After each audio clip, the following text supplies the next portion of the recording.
नमस्कार। आज हम बात करने वाले हैं जम्मू और कश्मीर की समर कैपिटल यानी श्रीनगर की। देखिए, ये सिर्फ एक शहर नहीं है, बल्कि कश्मीर घाटी का वो धड़कता हुआ दिल है जहां इतिहास, प्रकृति और संस्कृति सब कुछ एक साथ सांस लेते हैं। तो चलिए, इस अनोखे शहर की कहानी को परत दर परत खोलते हैं।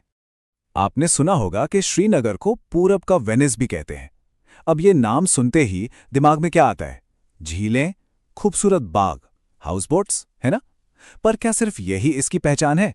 चलिए थोड़ा और गहराई में जाकर पता करते हैं कि आखिर इस शहर को ये खास नाम क्यों मिला। देखिए, श्रीनगर की लोकेशन ही इसे बहुत खास बना देती है।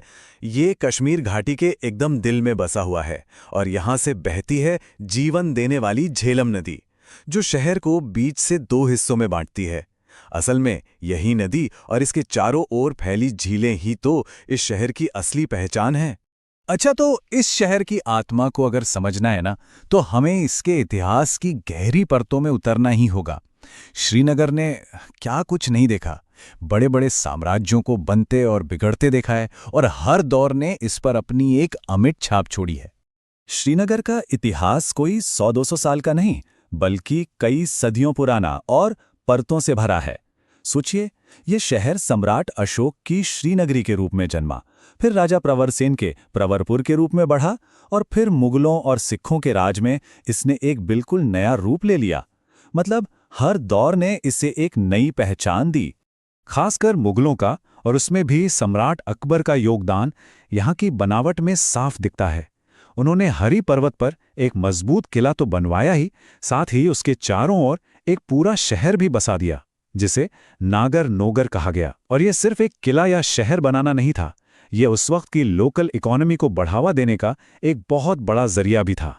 तो इतिहास की गलियों से निकलकर अब हम श्रीनगर की उस पहचान की ओर बढ़ते हैं जिसने इसे पूरी दुनिया में मशहूर किया है, और वो हैं यहाँ के मनमोहक बाग और झीलें। और हाँ, श्रीनगर की बात हो और डल झील का जिक्र ना हो, ये तो हो ही नहीं सकता। ये सिर्फ पानी का एक जरिया नहीं है, ये तो शहर की धड़कन है। इसे कश्मीर के ताज का नगीना और फूलों की झील भी कहते हैं, और ये नाम इसकी खूबसूरती और अहमियत को एकदम सही बयां करते हैं। इसी डल झील के किनारे बसे हैं दुनिया भर में मशहूर मुगल गार्डन। देखिए, ये सिर्फ बाग नहीं है, ये तो फारसी आर्किटेक्चर के जीते जागते नमूने हैं। और इनका डिज़ाइन इतना अनोखा और इनकी ऐतिहासिक अहमियत इतनी ज़्यादा है कि यूनेस्को ने इन्हें वर्ल्ड हेरिटेज साइट का दर्जा दिया है। इन गार्डन्स में सबसे पहला और सबसे बड़ा है शालीमार बाग। अब जैसा कि नाम से ही पता चल रहा है, इसका संस्कृत में मतलब है प्रेम का निवास, और इसके पीछे वाकई एक बहुत खूबसूरत कहानी छिपी है। तो कहानी ये है कि ये बाग सिर्फ एक बाग नहीं, बल्कि सम्राट जहांगीर और उनकी बेगम नूरजहां की प्रेम कहानी का एक जिंदा सबूत है। सोचिए, जहांगीर ने 1619 में इसे अपनी प्यारी पत्नी के लिए बनवाया था, और ये इतना शाही और भव्य है कि इसे श्रीनगर का ताज भी कहा जाता है। चलिए, अब चलते हैं दूसरे सबसे बड़े मुगल बाग की ओर, जिसका नाम है निशात बाग, और इसका नाम ही इसकी पहचान है, खुशियों का बाग, या फिर कह लीजिए आनंद का बाग। इसे 1633 में नूरजहां के भाई आसिफ खान ने बनवाया था। इसकी एक खास बात है इसकी 12 सीढ़ीदार छतें, जो 12 राशियों को दर्शाती हैं, और पीछे जबरवान पहाड़ों का शानदार नज़ारा, सब कुछ मिलकर इस बाग को वाकई खुशियों का बाग बना देता है। लेकिन श्रीनगर की बागबानी की परंपरा सिर्फ मुगल काल तक ही सीमित नहीं है, ये आज भी जिंदा है। देखिए, एक तरफ है 1632 का क्लासिक चश्मे शाही बाग, जो अपने औषधीय गुणों वाले पानी के लिए मशहूर है, तो वहीं दूसरी तरफ है 2007 में बना एशिया का सबसे बड़ा ट्यूलिप गार्डन।